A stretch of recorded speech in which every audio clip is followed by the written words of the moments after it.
Muchos han tenido la pregunta, entonces los judíos mesiánicos no celebran el nacimiento del Mesías. Bueno, para contestar esa pregunta, nosotros los judíos mesiánicos sí celebramos el nacimiento del Mesías, pero lo hacemos en su fecha correcta, que es en la fiesta de los tabernáculos. Muchas veces se ha dicho es que es un misterio, no se sabe cuándo nació el Mesías, pero los que pudieron venir la semana pasada nos dimos cuenta que sí se puede descifrar cuándo nació el Mesías, y sabemos que en diciembre fue cuando se le dio el anuncio a Miriam o a María de que Yeshua iba a nacer. Pero entonces si de diciembre contamos los 9 meses de gestación, nos da septiembre, octubre, que es cuando cae la fiesta de los tabernáculos. Entonces no es un misterio la fecha de su nacimiento. Desafortunadamente sabemos que el 25 de diciembre es en sí la celebración de las deidades al dios Sol, y fue la iglesia apóstata la que aprovechó la fecha del 25 de diciembre para mezclar el nacimiento del Mesías y así cubrir realmente la fiesta de Saturnalia, que es la fiesta pagana de la deidad del Sol. Entonces, como lo hice la semana pasada, familia, les exhorto y les animo que por favor hagan ustedes su propia investigación. Yo les di las herramientas, yo les di la información, pero ¿por qué quiero que ustedes busquen esta información? Incluso si ustedes ponen origen de Navidad en Google, ahí les va a salir. Incluso me asombró que Wikipedia te dice toda la verdad así abiertamente, te dice la fiesta de Navidad fue Saturnalia cambiada por Constantino, y lo dice abiertamente. Entonces busquen, hermanos, la información está allá afuera, y la razón por la cual quiero que ustedes se eduquen en ella es porque cuando usted hace la búsqueda, las cosas tienden a grabarse un poquito más, y cuando alguien le pregunte por qué, los escritos mesiánicos a través de Rab Shaul o Pablo nos dicen que siempre tenemos que estar listos para dar una respuesta por nuestra postura. Entonces les animo, igual pueden irse a YouTube, buscar el canal de Kehila Shuvah, y ahí creo que el último estudio que se subió fue el de los orígenes paganos de Navidad. Entonces recomiendo ese estudio. Incluso el día de ayer, mientras que terminaba el estudio de Hanukkah, recibí una petición de una iglesia en Colombia que están pidiendo permiso para transmitir el estudio en su servicio del domingo. El pastor escuchó el mensaje, entonces nos está pidiendo el poder transmitirlo, y obviamente su rabino dijo, por favor, agárrenlo, cópenlo, pónganlo en CDs. Aquí no se trata de que es mío, no, aquí se trata de fomentar la verdad, porque lo que queremos es ser libres dentro de la verdad. Entonces nos da gozo que pues podamos ser instrumento para otros, y por qué no, una puerta abierta a dar ese paso hacia la verdad que tanto se necesita. Entonces en esta mañana vamos a estudiar sobre Hanukkah. Vamos a ver por qué celebramos Hanukkah. Entonces para empezar, pues vamos a ver el aspecto origen y su aspecto histórico y también bíblico. Algunas de las citas que voy a estar dando, familia, las van a poder encontrar en su Biblia, dado que vamos a estar tomando referencia del libro de Macabeos. El libro de Macabeos, primera y segunda de Macabeos, se encuentra entre los libros apócrifos que no entraron de acuerdo al canon de Constantino cuando ordenaron la palabra. Incluso para mucha gente es un asombro saber esto, pero en sí nuestra Biblia que hoy tenemos, la más común, que viene siendo la Reina Valera, no está en orden cronológico, por si lo sabían. Obviamente Bereshit o Génesis es el comienzo de todo, pero incluso se cree que Job es uno de los libros más antiguos de la Biblia. Incluso se cree que cuando Moshe empezó a escribir Bereshit o Génesis, Job ya existía como un volumen. Entonces hay ciertos aspectos que a veces no están bien acomodados, y en sí hubo libros que no entraron. Algunos el canon no los permitió porque no eran tan válidos, no creían que estaban inspirados. Muchos de ellos cierran con frases como y todo lo que se ha dicho no lo podemos realmente avalar. Entonces el canon decidió no implementarlos en el volumen que hoy llamamos Biblia, que viene de biblión o libros. Y el libro de Macabeos es uno de esos libros que no entró al paquete, y una de las razones por las cuales el canon dijo que no era porque no era necesario saber esta historia. En sí el libro de Primera y Segunda de Macabeos habla más que nada de historias, de guerras que sufrió el pueblo de Israel. También lo que le invito es que tome nota de las citas, vaya a internet, puede buscar incluso en Bible Gateway o en varias fuentes de Biblias en línea. Usted puede buscar el libro de Macabeos y ahí está para tenerlo para su referencia. Pero hablando sobre Hanukkah, la palabra Hanukkah quiere decir dedicación, o dedicar algo. Hanukkah es lo que quiere decir dedicación. Incluso cuando nosotros dedicamos a un niño o a una niña, el término es Hakdash, de apartar, de santificar. Incluso de ahí viene la palabra raíz. Si vamos a la segunda pantalla que hay en el PowerPoint, Hanukkah quiere decir dedicación. La fecha cuando se celebra Hanukkah es del 25 de Kislev, no el 25 de diciembre, el 25 de Kislev, que es el calendario bíblico, el calendario hebreo, y la fecha en nuestro calendario gregoriano, al cual nos regimos secularmente, pues a veces la fecha cambia. Creo que el año pasado nos tocó alrededor de mediados de noviembre, pero este año va a caer del 16 de diciembre al 24 va a ser la fiesta de Hanukkah. Son 8 días de fiesta, y ahorita vamos a ver por qué. No es un moed es un día asignado o un día donde Adonai dijo esta va a ser una fiesta perpetua. Hanukkah no es una fiesta ordenada por Adonai, es una fiesta civil, es una celebración igual que Purim. Para los que saben, Purim es la fiesta de la reina Esther, cuando Adonai libró al pueblo de Israel para rescatarlos de los persas. Entonces fueron fiestas que surgieron por victorias. Hanukkah no es un moed, ocurrió 160 años antes de Yeshua. Entonces ya para cuando Yeshua había nacido, o el Mesías, ya era una tradición muy bien establecida. Incluso podemos poner esos puntos que siguen en la pantalla. Y esto fue durante el tiempo que llaman de silencio, en donde lo que viene siendo entre la Torá y los escritos mesiánicos, la gente dice que hubo un periodo de silencio donde Adonai no habló por medio de profeta. Se puede decir que sí fue un tiempo de silencio, pero sucedieron muchas cosas, muchos relatos históricos, y el libro de Macabeos es uno de esos libros que habla sobre la historia de entre el último profeta hasta el relato de la venida del Mesías. Y para entender un poquito más de esto, hermanos, vamos a estar hablando del imperio greco-sirio o sirio-greco. Realmente no hay una gran diferencia si podemos poner el mapa. Este era un imperio que era muy muy grande, como lo podemos ver aquí en la imagen. Se esparcía por toda Asia, incluso hasta partes de la India, por norte de África.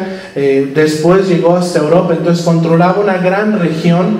Varios imperios poderosos cayeron súbditos a este imperio greco-sirio en ese tiempo, y pues Israel no fue la excepción. Obviamente un pueblo muy pequeño cayó también bajo este imperio, y Antíoco el quinto, que era Epifanio también conocido, hereda el reino. Incluso en el libro de Daniel vemos una profecía sobre esto. Curiosamente, hermanos, estudiando el libro de Daniel, Daniel profetiza de Hanukkah.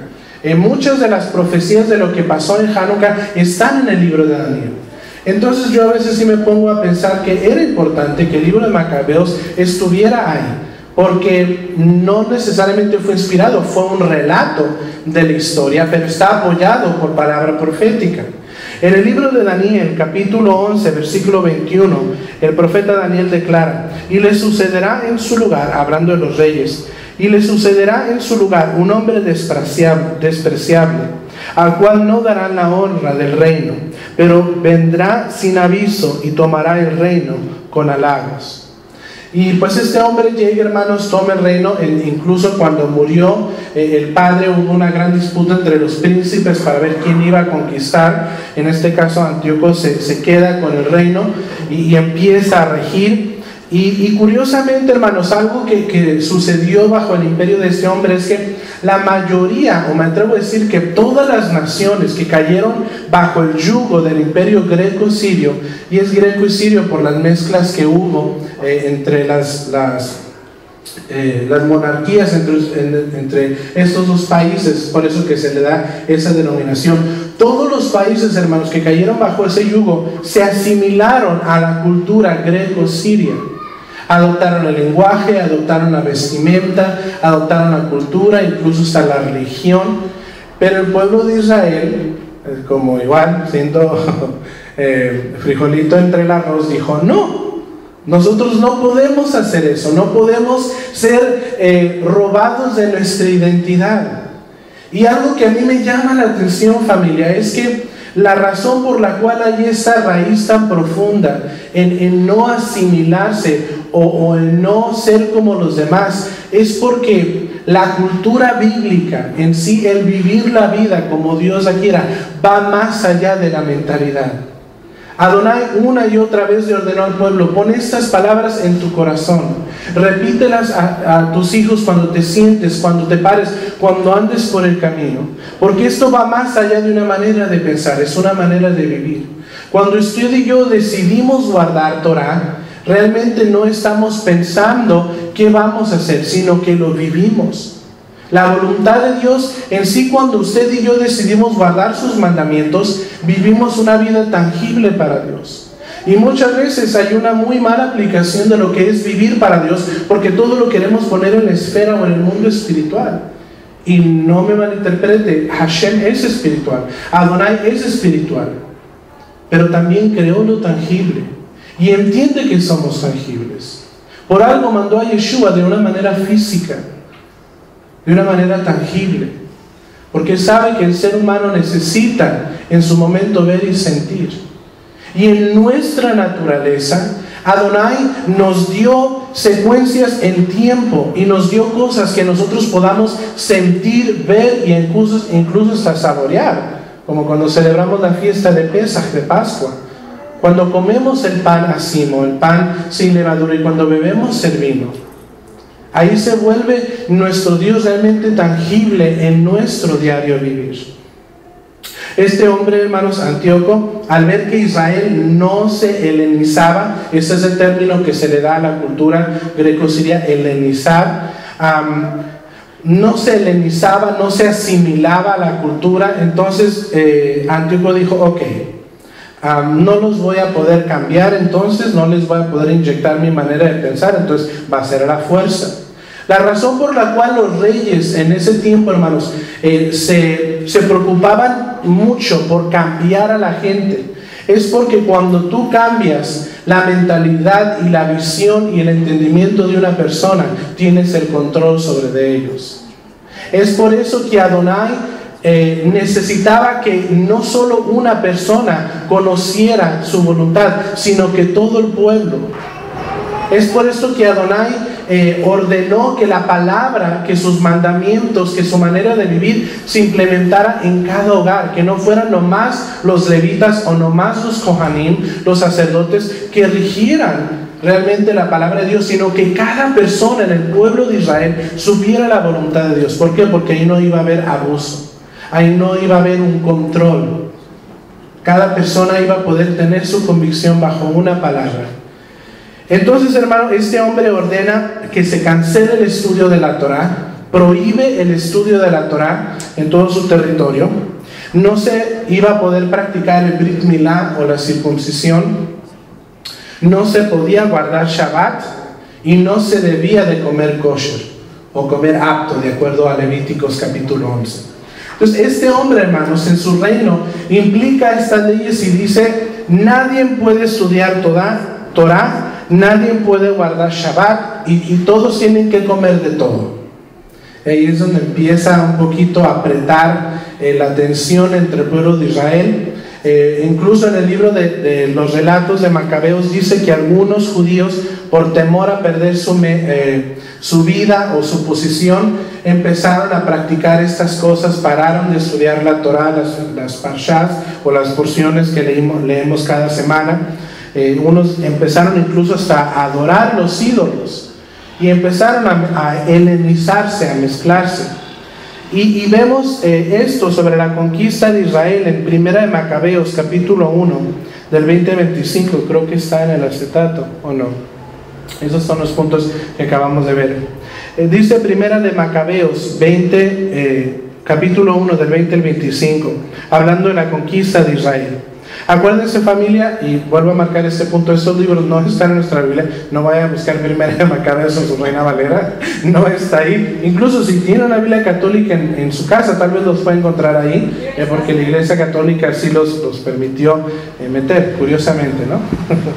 Dice el versículo 20, después de la derrota a Egipto, Antíoco emprendió el camino de regreso en el año 143 y subió contra Israel, llegando a Jerusalén con un poderoso ejército.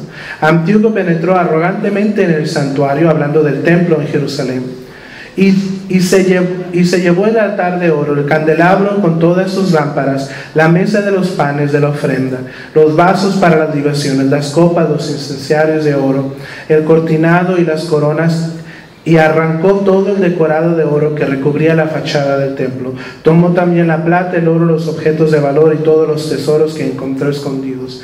Cargó con todo eso y regresó a su país después de haber causado una gran masacre y de haberse jactado insolentemente. Una gran consternación se extendió por todo Israel.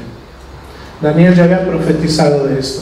Este hombre llega, saquea el templo, incluso hay una escultura muy famosa de unos hombres sacando el menorá, no sé si la ha visto, en una piedra, y sacando los tesoros del templo. Y en Daniel capítulo 11, versículo 21, se habla sobre la profanación del templo. Dice Daniel 11, 21, y de su parte se levantarán tropas, profanarán el santuario de fortaleza, pondrán fin a los sacrificios perpetuos y establecerán la abominación de la desolación. Incluso, hermanos, en el 15 de Kislev, ahorita ya estamos al 21 de Kislev, de acuerdo al calendario hebreo, el 15 de Kislev fue el día en que este hombre puso una imagen de Zeus, quitó el altar donde se hacían los sacrificios, levantó una imagen del dios Zeus. 10 días después empezó a sacrificar, levantó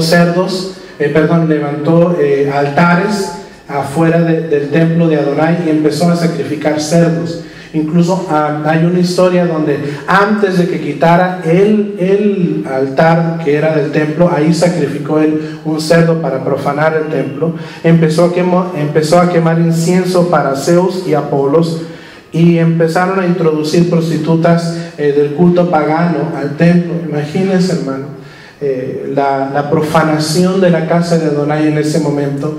Me atrevo a decir que algunos no podían soportar el dolor de ver la casa de Adonai profanada de esta manera. Realmente fue algo que causaba mucho dolor dentro del pueblo de Israel.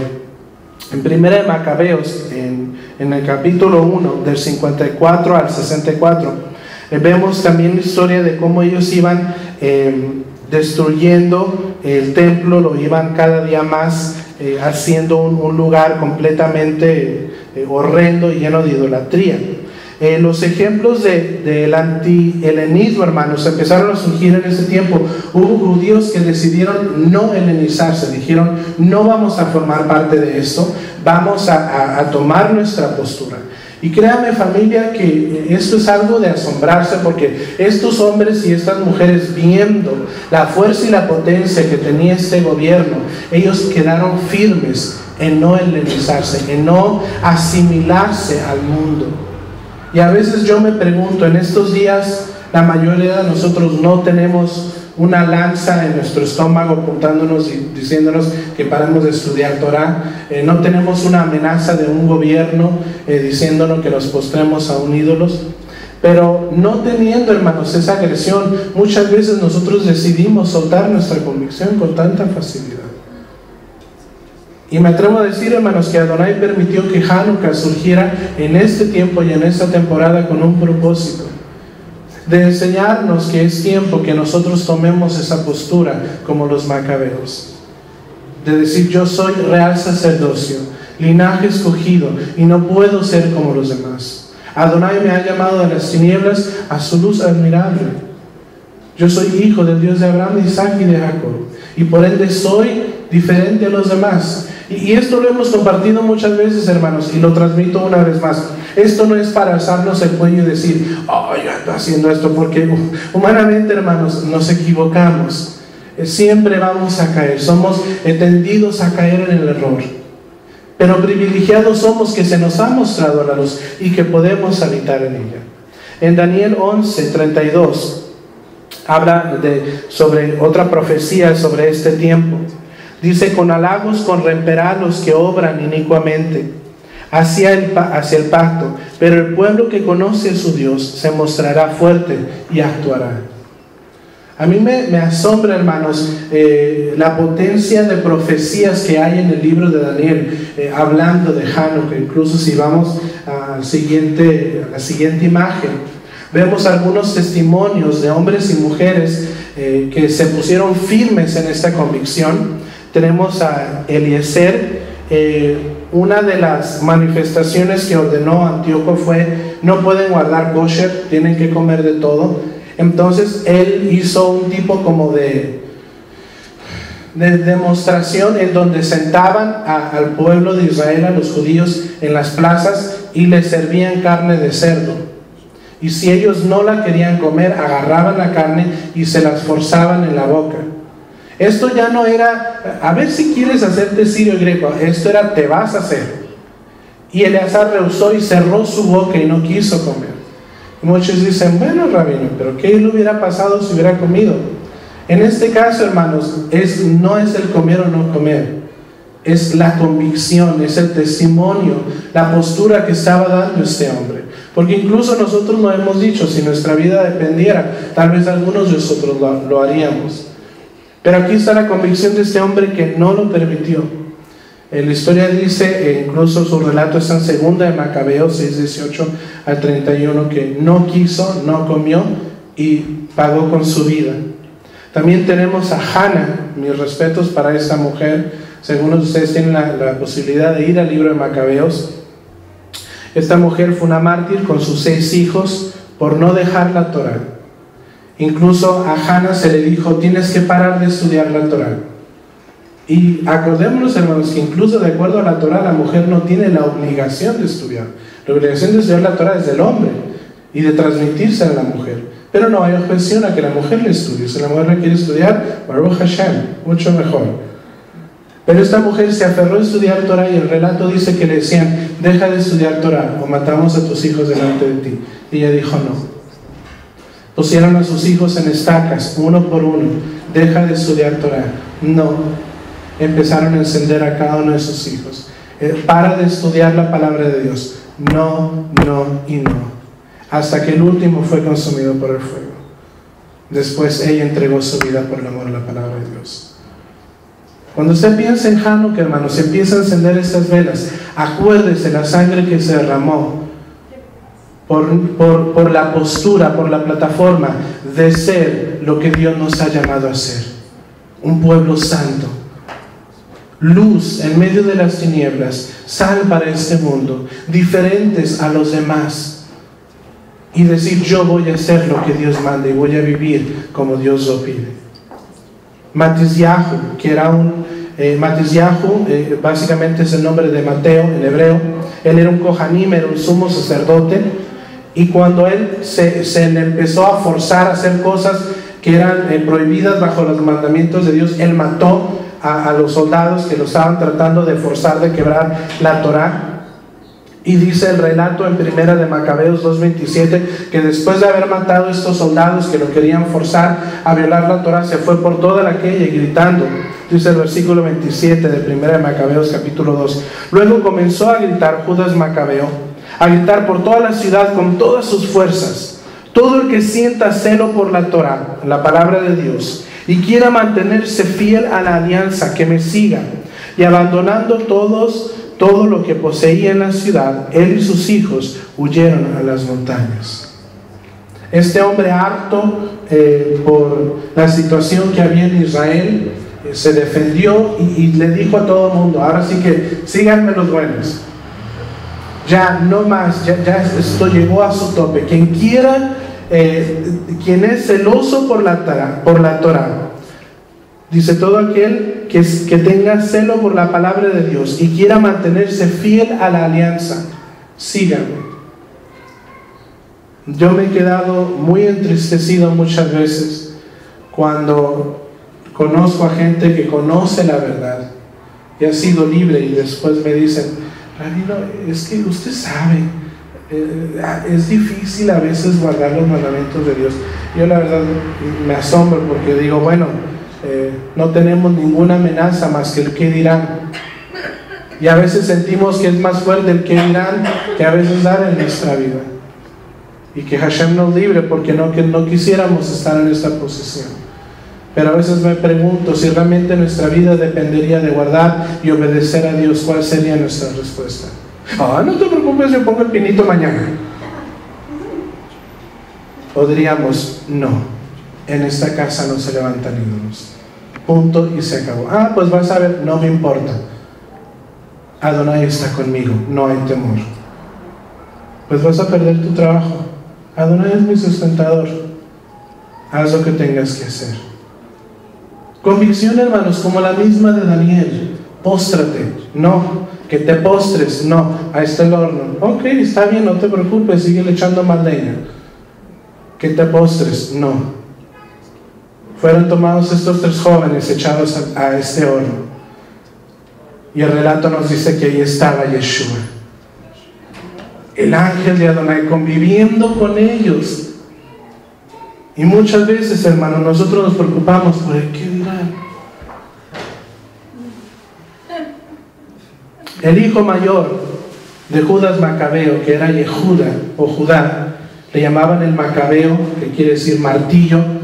El relato cuenta que lo más probable es que Yehuda Maccabi o Yehuda Macabeo forjaba las láminas de oro que se usaban para decorar el templo. Para los que no saben, el oro se puede martillar hasta hacerlo como en una hoja fina de papel. Entonces Judas Macabeo se cree que él era el que decoraba las fachadas del templo con estas hojas de oro. Y un relato del Talmud cuenta que cuando él vio que arrancaban las hojas de oro, se puso a llorar afuera del templo. Y muchos hermanos han preguntado, ¿por qué? ¿Qué fascinación es esta? O se pudiera decir, ¿qué idolatría es esta del pueblo de Israel con el templo? Pues déjenme decirle que no es ni fascinación ni idolatría. Si yo les dijera, en tal lugar, en tal calle, en un preciso momento, se va a manifestar la presencia del Dios viviente, ¿acaso usted no quisiera estar ahí? Yo creo que todos. Si leemos, hermanos, el libro de Samuel, Adonai dijo, este es el lugar, hablando de Sión, de Jerusalén, este es el lugar donde yo voy a decidir poner mi presencia en la tierra. Lo siento mucho, no Roma. Lo siento mucho, no Utah por los mormones, y ni en la India para muchos budistas. En Israel, en Eretz Israel, en la tierra de Israel, en el monte de Sión, ahí el Señor dice, yo pondré mis ojos sobre ese lugar. Y de una manera poderosa, también la Escritura nos dice, todo aquel que se volviere a ese lugar y elevare su oración, yo escucharé su ruego. Muchos entienden que es por eso que nosotros, cuando hacemos ciertas oraciones, siempre vemos hacia el este. Que Dios oye de cualquier lugar, claro que Dios va a oír de cualquier lugar. Pero cuando usted se enfoca hacia el este, donde está su santa morada, y usted eleva su oración, usted está reconociendo 2 cosas. Que Él ha escogido a Israel como el centro de la tierra, y que un día Él regresará al Sion y levantará su casa una vez más en medio de las naciones. Y esa es una de las esperanzas que muchos de nosotros tenemos como creyentes en el Mesías.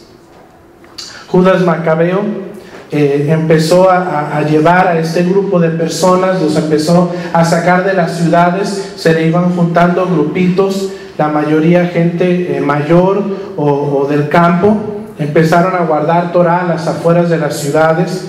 Como ya no había templo, elevaron un altar y empezaron a ofrecer sacrificios a Adonai, empezaron a comer apto y empezaron a estudiar la Torah una vez más, ya que lo tenían.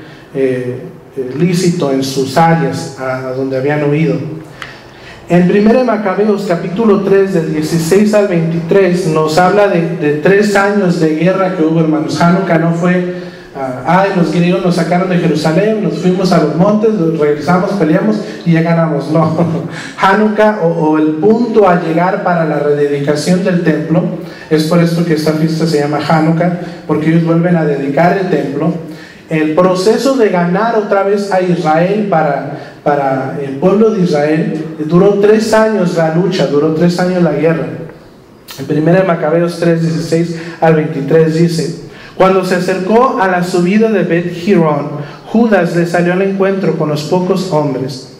Estos, al ver el ejército que se les venía encima, dijeron a Judas: ¿cómo siendo tan pocos podremos combatir con una gran multitud poderosa? Además estamos extenuados porque no hemos comido nada todo el día. Judas le respondió: es fácil que una multitud caiga en manos de pocos, y al cielo le da lo mismo salvar con muchos que con pocos. Porque la victoria en el combate no depende de la cantidad de las tropas, sino de la fuerza que viene de Adonai. Ellos nos atacan llenos de insolencia y de impiedad para exterminarnos a nosotros, a nuestras mujeres y a nuestros hijos, y para apoderarse de nuestros despojos. Nosotros, en cambio, luchamos por nuestra vida y por nuestras costumbres. Adonai los aplastará delante de nosotros. No les tengan miedo.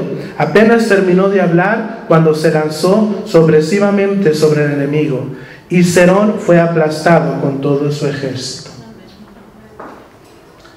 A mí me llama la atención la potencia de Judas Macabeo, que por 3 años, hermano, estaba luchando. Imagínense, muchos de ellos no tenían alimento, eran privados de alimento porque las tropas no permitían que llegara afuera el alimento. La mayoría de estos hombres no estaban forjados en combate, porque igual estaban bajo otros imperios y pues no tenían que pelear. Entonces, realmente eran granjeros en contra de soldados, hermanos.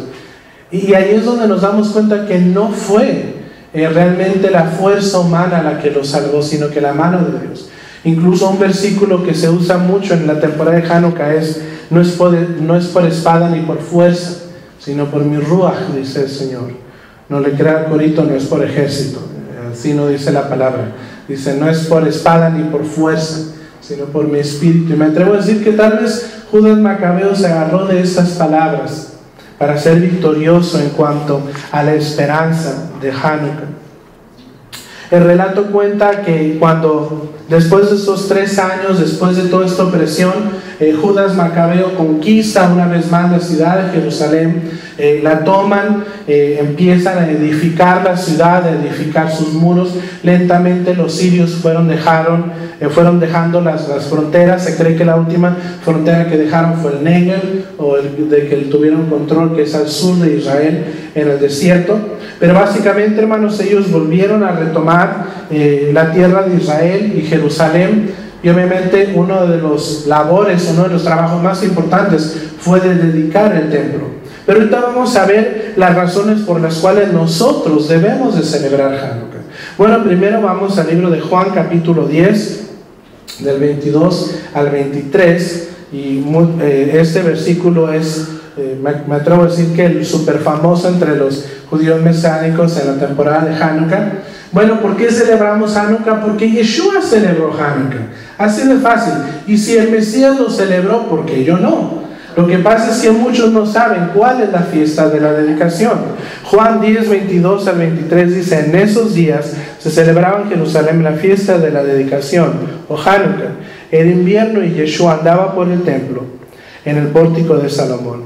Yeshua usualmente visitaba Jerusalén en los Moedim, en los tiempos asignados, pero aquí él se dio el tiempo de estar ahí para Hanukkah. Y también, como les digo, hermanos, si fue importante para Yeshua, va a ser importante para mí. Algunos de los puntos importantes o fundamentales de esta fiesta. Hanukkah es la celebración en contra de la helenización y asimilación del mundo. Algo que me llama la atención, hermanos, es que cuando usted estudia un poquito la cultura helenista o greco-siria, es muy parecida a lo que estamos viviendo en nuestros tiempos. El cuerpo era lavado hasta el más no poder. La hermosura exterior era lo más importante para los sirios y los griegos. Y en nuestros tiempos, hermanos, vemos un afán. Ya no es solo querer cuidarse o verse bien, pero muchas veces en gente ya es un afán que en vez de verse bien se deforma por la estética, por el verse bien, y muchas veces es más la importancia sobre de esto, cuando en vez de enseñarles que la verdadera hermosura está por dentro. Segundo, la mentalidad helenística, no había justicia. Los ricos y los apoderados seguían siendo más ricos y apoderados, y los que no tenían pues eran casi esclavos. En nuestra cultura lo seguimos viendo. No había justicia, la inmoralidad estaba todo lo que daba, y yo creo que no tengo que hablar de eso. Estamos viviendo, hermanos, en sí días muy helenistas, en donde constantemente estamos siendo bombardeados. Alguien me preguntaba algunas semanas, Rabino, ¿y pues qué podemos hacer? Porque pues la fiesta pagana la vida está en todas partes.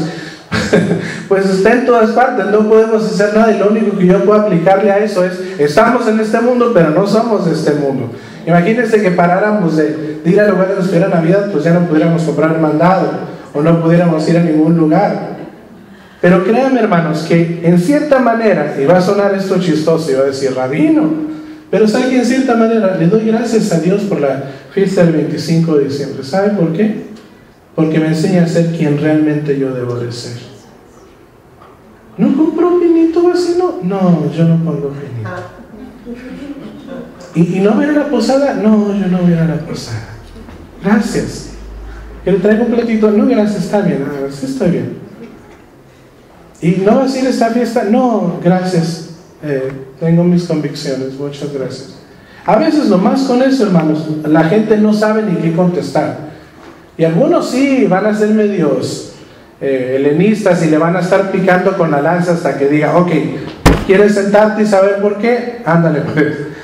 Pero muy pocos son esos, porque no están dispuestos a enfrentarse con la luz.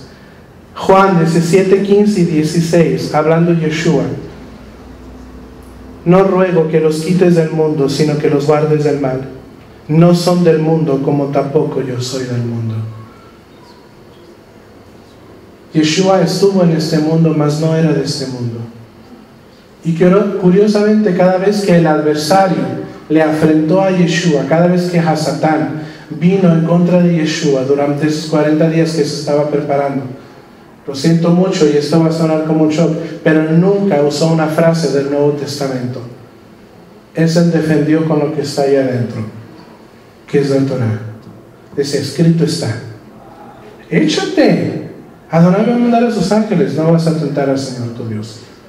Ándale, haz que estas piedras se hagan en pan. No solo de pan vive el hombre. Todo eso está en la Torah, hermanos. Y si Yeshua tenía la Torah en su corazón y era la Torah viviente, yo, ¿por qué no? ¿Acaso no me llamo un mesiánico, un seguidor del Mesías? Y si Yeshua celebró Hanukkah, ¿por qué yo no?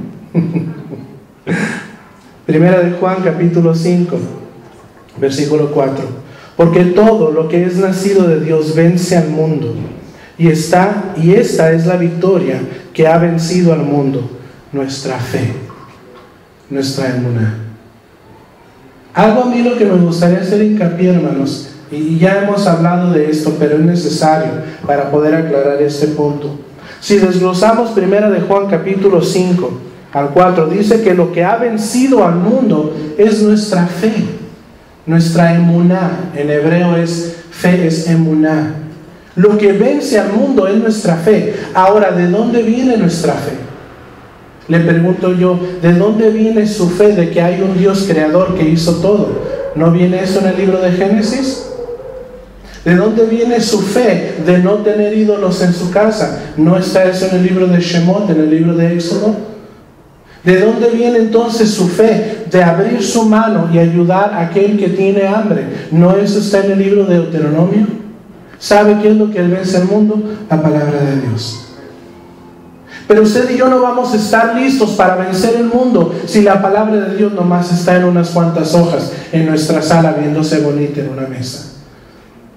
La palabra tiene que estar en el corazón y en nuestra mente. Es por eso que Adonai dijo: medita en este libro de día y de noche, para que todo lo que hagas vaya a prosperar, y últimamente para que puedas vencer al mundo. Porque cuando este mundo, hermano, viene con toda su porquería y con todo su ataque y con todo su furor, si nosotros no tenemos la palabra de Dios en nuestro corazón, no vamos a poder vencer. Es por esto que dentro de la cultura bíblica se desarrolló las porciones. Porque desafortunadamente, hermanos, el ser humano es olvidadizo, nos ocupamos a veces con cosas que no son importantes y tendemos a olvidarnos a ir a la palabra de Dios. Y los sabios dijeron: bueno, para que no se les haga difícil, vamos a quebrar la palabra de Dios en porciones. Cada semana van a tener su porción. Lean la palabra de Dios. Hanukkah es un recordatorio de mantener nuestra vida limpia de toda inmundicia, guardando el templo, que es este cuerpo del Espíritu Santo, del Ruach HaKodesh, para santificarlo vivo en testimonio y en ejemplo. ¿Qué dice Romanos capítulo 12 del 1 al 2? Romanos 12 del 1 al 2. Así que, hermanos, os ruego por las misericordias de Elohim, que presentéis vuestros cuerpos en sacrificio vivo, santo, agradable a Dios, que es vuestro culto racional. No os conforméis a este siglo, sino transformaos por medio de la renovación de vuestro entendimiento, para que comprobéis cuál sea la buena voluntad de Dios, agradable y perfecta. La primera vez que yo leí, hermanos, este versículo bajo el nuevo entendimiento de Torah, me abrió un panorama completamente diferente. Porque si usted lee el libro de Deuteronomio, dice que nuestro entendimiento viene de la Torah. Y aquí dice que seamos transformados, no conforme a este siglo, sino transformados por medio de la renovación de nuestro entendimiento. ¿Sabía, hermanos, que cuando se le estaba escribiendo aquí a los romanos estaban siendo transformados en su manera de pensar? Su manera de pensar estaba siendo renovada en el nuevo entendimiento de la Torah. Los romanos estaban ahora entendiendo que no eran las imágenes, sino que era Adonai, un Dios invisible. Que ya no había clases de personas, sino que todos eran uno delante de Adonai. Para que comprobéis cuál sea la buena voluntad de Dios, agradable y perfecta. Y yo creo que cuando leemos cada uno de los versículos de la palabra de Dios, ahí nos damos cuenta cuál es la voluntad perfecta de Dios, la cual en algún punto se convierte en un culto, como dice, en un culto racional, que viene siendo el servicio de Torah. Porque ahí es donde sacamos nosotros lo que es agradable y perfecto delante de Él, porque la palabra es perfecta y buena. Hanukkah es un recordatorio de nuestra lucha contra las tinieblas que tratan de extinguir la luz del Mesías. Mateo capítulo 5 versículo 16: así alumbre vuestra luz delante de los hombres, para que vean vuestras mitzvot, os buenas obras, y glorifiquen a vuestro Padre que está en los cielos. ¿Sabían, hermanos, que cuando usted y yo guardamos Torah, hacemos que los goim alaben el nombre de Adonai? ¿Sabía usted que una de las razones por las cuales el mundo puede tener muchas bendiciones es porque Israel ha decidido guardar los mandamientos de Dios? Yo me quedé completamente sorprendido cuando vi la lista de las cosas que ha inventado Israel, hablando de la nación. No sé si usted sabía, pero la vacuna del polio fue inventada por un judío. La aspirina fue inventada por un judío. El chip que usted usa en su celular fue inventado por un judío. Mucha de la tecnología, el internet incluso, muchas de las cosas que usamos en nuestros días es porque Adonai ha bendecido a su pueblo con entendimiento. Y aquí nadie me puede decir que no alaban a Dios por el internet. Y créanme, hermanos, que por razón de la bendición que Dios ha sido a través del pueblo de Israel, y yo creo que más que en internet, podemos bendecir a Dios a Israel, podemos bendecir a Dios por Israel, porque la salvación viene de Israel. Yeshua mismo lo dijo: ustedes adoran lo que no saben, porque la salvación viene de los judíos. Baruch Hashem por Israel, porque de ahí salió Yeshua, mi Mesías, mi Salvador. Juan 8:12. Otra vez Yeshua les habló diciendo: yo soy la luz del mundo, el que me sigue no andará en tinieblas, sino que tendrá la luz de la vida. Esto, hermanos, nos hace meditar mucho en cuestión a la tipología que hay, en que somos templos del Señor. Así como en Hanukkah el templo de Jerusalén fue rededicado para el Señor, podemos aplicarlo a este mismo mensaje. En 1 Corintios 6:19 dice: ¿o ignoráis que vuestro cuerpo es templo del Ruach HaKodesh, del Espíritu Santo, el cual está en vosotros, el cual tenéis de Adonai, y que no sois vuestros? La mentalidad, hermanos, helenística es muy anti-Torah. La mentalidad greco-siria es muy en contra de la palabra.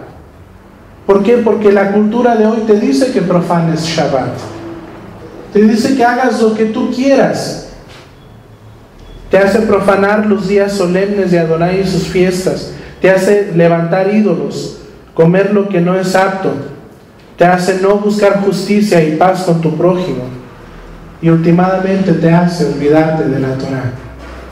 Y todo esto, hermanos, contamina a este templo.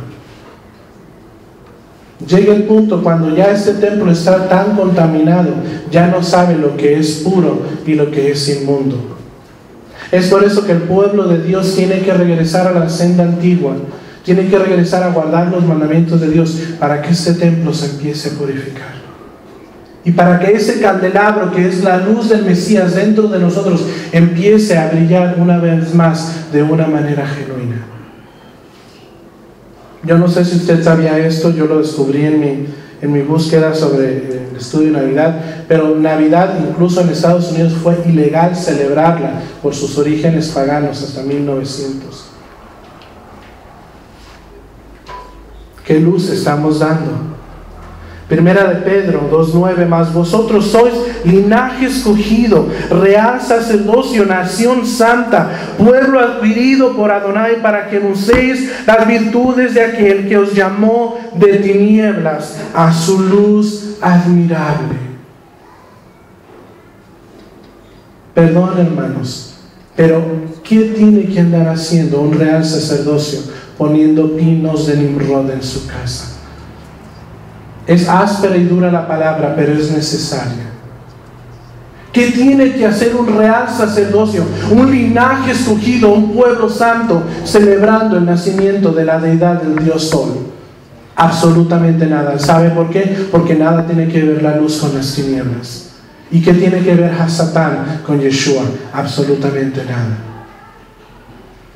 Dios nos ha llamado como pueblo a ser luz admirable. Pero ¿cómo el mundo nos va a admirar si estamos en la misma oscuridad? ¿Cómo el mundo va a llegar a la luz si estamos en la misma situación? Cuando usted prende, hermanos, una vela en la oscuridad, esa vela lucha por traer luz a su alrededor. Es necesario que como pueblo de Adonai brille esa luz dentro de nosotros. El mensaje de Hanukkah, hermanos, créanme que es tan vasto y tan profundo. Para los que no saben el relato, el pueblo de Israel, a través de Judas Macabeo, llega al templo en Jerusalén, lo limpian, tumban todos los ídolos, lo limpian, lo vuelven a pintar y a poner en su estado. Consiguen el menorá es candelabro en hebreo, consiguen el menorá de 7 brazos, lo ponen. Acuérdense que el templo en ese tiempo, su única administración de luz era el menorá, es la única luz que había dentro. Y el relato nos dice que cuando Judas Macabeo entró al templo, encontró la porción de aceite solo para un día. Incluso aquí tenemos una ilustración. Y quiero hacer hincapié en esto, familia, que la diferencia entre una januquilla y una menorá es que una menorá Esta es una menorá, tiene 7 brazos y es más sencilla en su diseño. Incluso muchos lugares como nosotros nos abstenemos de tener menorás en la sinagoga. ¿Por qué? Porque la menorá solo fue diseñada para el templo de Jerusalén. Si ponemos una, podemos poner una januquilla, pero en sí la menorá es de 7 brazos y esta era la que estaba en el tabernáculo y en el templo. La januquilla tiene 9 y ahorita vamos a hablar de eso. Pero cuando Judas Macabeo entra al templo y quieren volver a encender el menorá, dice la palabra que solo se encuentran porción de aceite para un día. Y para volver a rededicar el templo necesitaban 8 días. Incluso algunos dicen que lo que ellos también quisieron hacer ya después con el tiempo era celebrar la fiesta de Sukkot, aunque fuera fuera de tiempo, pero ellos se sentían, porque les habían robado tantas fiestas en 8 días, querían celebrar todas. Y dicen que nomás encontraron porción de aceite para un día, y Judas Macabeo dijo: háganlo, pónganle esa porción de un día de aceite. Incluso para poder producir aceite puro de oliva para el templo también duraba 8 días el proceso. Y Judas Macabeo dijo: no importa, hay porción para un día, pónganla. Y el relato en el libro de Macabeo nos dice que cuando el sumo sacerdote puso la porción de un día, duró 8. Se extendió ese aceite milagrosamente por 8 días. Y es por eso que celebramos las 8 noches de Hanukkah. Y cada día encendemos una vela por ese milagro que extendió el Señor a través del aceite. Y curiosamente, hermanos, hay un mensaje muy profundo en eso. El aceite se multiplicó para brillar por 8 días en vez de 1. Cuando usted pone el aceite en agua y lo bate, ¿se hace agua de aceite? No. El aceite se mantiene en su identidad. Yo espero cuando usted, que es el aceite del Ruach, lo echen allá afuera en el agua y le den una buena sacudida, usted se mantenga en su pureza. Es por eso que el Ruach HaKodesh es tipificación del aceite, porque el Espíritu Santo no negocia su convicción. Y si decimos que el Espíritu Santo está dentro de nosotros, nosotros en ningún momento podemos llegar a decir: ay, bueno, tal vez sí voy a practicar de esto para que no se enoje fulano y tal. Adonai es un Dios celoso y no comparte su gloria con nadie. Otro mensaje de Hanukkah es obviamente su luz. Tenemos que dejar esa luz brillar. Tenemos que brillar en medio de las tinieblas. Hablando ahora, hermanos, de las tradiciones de Hanukkah, como les decía, una januquilla puede ser de muchos estilos, incluso esta es de vidrio. Yo he visto januquillas de todo tipo de diseños. Algo que sí me gustaría aclarar es que la menorá, que es de 7 brazos, casi siempre es muy sencilla. Si tiene, algún diseño, lo tiene con los sellos de Israel, pero casi siempre es muy sencilla. Las januquillas son un poquito más artesanales. Yo he visto januquillas del Arca de Noé, de varios tipos, para los niños, para los adultos, hay de diferentes tipos, pero la januquilla básicamente tiene sus 8 portavelas para las 8 noches de Hanukkah, y aparte tiene el shamash. El shamash, que quiere decir siervo o anciano en hebreo, es la vela o el portavela que está elevada a las demás. Y algo que me llama la atención, hermanos, es que en la cultura bíblica, alguien que sirve, alguien que es para el servicio a la gente, es elevado con un propósito, para que todos sepan que él es el siervo. No por posición, no por halago, no porque, ay, él es el rabino, no. Está ahí porque él es el que nos sirve, él es el quien ministra al pueblo. Y curiosamente, hermanos, el shamash es elevado entre las demás porque se le asigna una tarea. Esto me hace acordarme cuando Yeshua dijo: yo no he venido a otra cosa más que servir. Y era el Mesías, era el ungido de Adonai.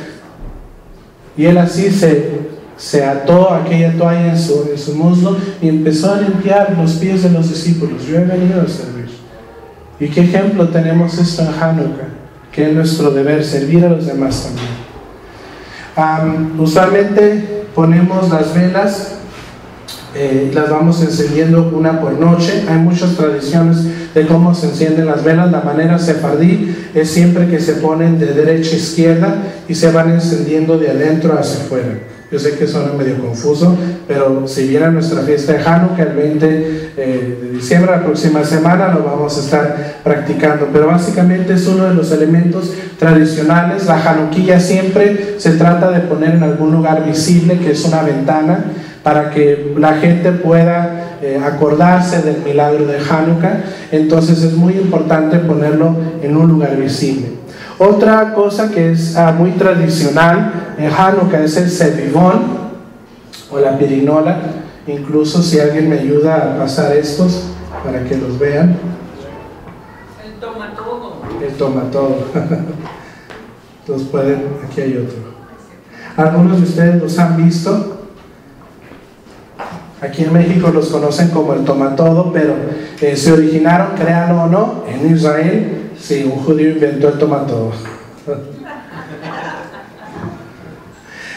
Las letras en el sevivón, eso es pirinola, es lo que quiere decir en sí en hebreo, porque sev es dar vuelta, sov o sev de dar vuelta. El sevivón, hermanos, jugó un papel muy importante en Hanukkah. Y usted va a decir, ¿cómo que el sevivón o la pirinola jugó un rol muy importante en Hanukkah? Bueno, ¿se acuerdan que hablábamos de que a Israel se le prohibió el estudio de la Torá? ¿Recuerdan? El gobierno helenista dijo, no pueden estudiar Torá. En aquel tiempo, hermanos, ya surgía la función de las sinagogas. Las sinagogas fueron completamente destruidas, canceladas, no podía haber casas de estudio como la tenemos ahorita. Entonces los hombres que querían seguir estudiando Torá buscaban a sus amigos y les decían, nos vamos a ver en tal hora, en tal lugar, y ahí vamos a estudiar la Parshá. Ok, Menachem, ok, Alan, ok, Martín, nos vamos a ver en el parque a tal hora y ahí vamos a estudiar la Parshá esta semana. Ok, y te traes tu sevivón, te traes tu pirinola. Ok. Entonces lo que hacían es que sacaban sus Biblias ahí clandestinamente, ¿no? Oye, ¿qué Parshá es esta? No, pues esta Parshá debe llegar. Oye, y en eso pasaba un soldado y sacaban la pirinola. ¿Qué están haciendo ustedes, judíos? Aquí, mire, jugando con el sevivón. Ok, muy bien. Pobres ustedes que estén estudiando la Torah. No, aquí, mira, sevivón. Ya me gané unos 10 pesitos más. No te preocupes, soldado, no estamos estudiando Torah. Se iban y sacaban otra vez la Torah y empezaban a estudiar. Tenían que hacer tácticas, hermanos, para estudiar la Torah. Incluso las letras que están en el sevivón es la nun, que es para Nes. La palabra Nes en hebreo quiere decir milagro. La siguiente letra que le sigue es Shin, que es de Sham, allá. Otra que le sigue es Hei, que es Hayá, sucedió o operó o ocurrió. Y Gimel, que es de Gadol, que quiere decir grande. Entonces la frase en sí es Nes Gadol Hayasha, que quiere decir un gran milagro sucedió allá, hablando de Hanukkah. Y en nuestros tiempos pues jugamos con el sevivón. Nos repartimos moneditas de chocolate o dulces, y cuando le damos vuelta pues ahí es donde aplicamos el juego. Cuando te toca Nun no agarras nada, cuando te toca Shin tienes que poner, cuando te toca Hei puedes agarrar mitad del botín que está en medio, y cuando es Gimel puedes tomar todo. Incluso, igual, una cordial invitación, vamos a estar jugando con nuestro sevivón el 20 de noviembre, si es que quebramos piñata, o con nuestros dulces, diciembre, perdón. Entonces, para que se vengan, familia, y puedan disfrutar de esto, tradiciones muy preciosas. Entonces, muy importante esta frase, Nes Gadol Hayasham.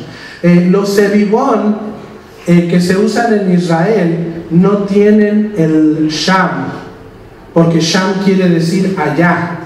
Entonces ellos tienen en sus sevivones Nes Gadol Hayot Po es aquí en hebreo. Entonces, si usted un día ve una pei, no la puse ahí, en vez de una nun, quiere decir, no, hay sham, una shin, quiere decir que ese Sebibón es de Israel. Porque la frase para nosotros en el exilio es: un gran milagro sucedió allá. Pero ellos tienen un gran milagro sucedió aquí. Entonces, nomás por si un día lo ven, digan: ay, esto Sebibón está raro. No, es que es de Eretz Israel. Otra tradición muy bonita de Hanukkah, que a nosotros los sefardí nos gusta mucho, si podemos poner la próxima pantalla, la comida, obviamente, somos aguardiente.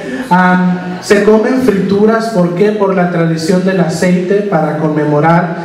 Esto es lo que a mí me gusta mucho, hermanos, de las fiestas bíblicas, que rodean todos nuestros gustos, lo espiritual, lo físico, hasta nuestro estómago. Todo está involucrado en las fiestas bíblicas.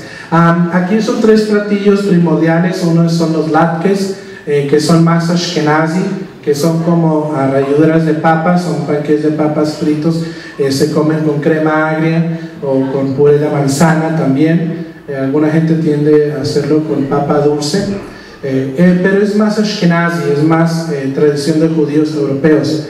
El sufganiyot, o la dona frita rellena con mermelada, es más israelí. ¿Vamos a tener sufganiyot aquí? Claro que vamos a tener sufganiyot. También están los escuditos, que es de donde salió la tradición española del buñuelo. Y a mí me gusta mucho la tradición del escudito, porque hay un relato en el libro de Macabeos en donde los guerreros de Judá Macabeo le decían: Judas, cambia tu escudo. La historia dice que el escudo de Judas Macabeo estaba todo roto, todo agujerado, por sin ningún lado, y que le decían: Judas, no podemos tener el lujo de perderte en batalla. Tú eres el líder, tú eres el capitán, cambia tu escudo, un día de estos te van a matar. Y Judas Macabeo decía: este no es mi escudo es Adonai. Entonces los españoles, los judíos españoles, tomaron estas como tortas de masa, incluso se cortan las orillas y se fríen para dar la noción que es un escudo golpeado, y después se come. Y de ahí salió la traducción del buñuelo, que hoy se conoce, que tradicionalmente era el escudito. Entonces esas son las comidas tradicionales de Hanukkah. Otras tradiciones también es diferentes cantos, creo que no lo puse ahí, diferentes cantos tradicionales de Hanukkah, que incluso el próximo Shabbat no nos va a dirigir la alabanza Paul Wilber. Vamos a estar entonando a capela los cantos tradicionales de Hanukkah para que se los aprendan. Y también ahí pongo un comercial, familia, para que por favor nos siga ayudando a orar por nuestros músicos y cantores. La verdad que con todo mi corazón añoro que llegue esa gente que el Señor va a poder usar para nuestro ministerio de alabanza. Pero vamos a estar entonando los cantos tradicionales de Hanukkah. Uno de ellos muy hermoso es Ma'ot Zur, que quiere decir roca de salvación. Otro muy tradicional que es sefardí es 8 candelitas, algunos de ustedes lo han escuchado. También Hanukkah o Hanukkah. Entonces muchas de esas tradiciones, hermanos, las vamos a estar llevando a cabo, y con esto me gustaría cerrar. Algo que me llama mucho la atención de todo esto, hermanos, es que cuando yo me junto con mi familia para celebrar Hanukkah, cuando yo estoy comiendo sufganiyot o jugando con el Sebibón, me pongo a pensar: Yeshua hubiera estado haciendo esto con sus hermanos. Yeshua en la 8ª noche de Hanukkah pudo haber estado jugando con sus hermanos el Sebibón y comiéndose algo de frituras en Israel. Entonces mediten esto, hermanos. Si realmente somos seguidores del Mesías, ¿estamos realmente haciendo lo que el Mesías dice? Para ponerlo en nuestro corazón. Vamos a orar, familia, en esta mañana. Avinu Sheba Shemaim, Padre que moras en los cielos, te damos gracias, Señor, porque tú nos muestras, Señor, tantas cosas a través de estos relatos, a través de estos eventos tan especiales, Padre, que forjaron la historia de tu pueblo Israel. Te pedimos, Señor, que en esta temporada de Hanukkah no solo se vuelva una celebración, sino que se vuelva, Señor, una experiencia espiritual, que podamos realmente decidir que nuestra luz brille, Que nuestra luz se haga presente en medio de este lugar tan oscuro. Que, Padre, que constantemente muestra una rebeldía en contra de tu voluntad. Que podamos ser parte de ese remanente, de esa luz, Señor, que aún en medio de todo brilla con el poder de tu nombre. Purifícanos, límpianos, Señor, y ayúdanos a cada día luchar para realmente mostrar santidad a Adonai, mostrar esa santidad a ti con todo lo que somos, aún en estos tiempos. En el nombre de Yeshua, nuestro Mesías. Amén y amén. Bueno, le dejo este lugar a mi hermano Najem.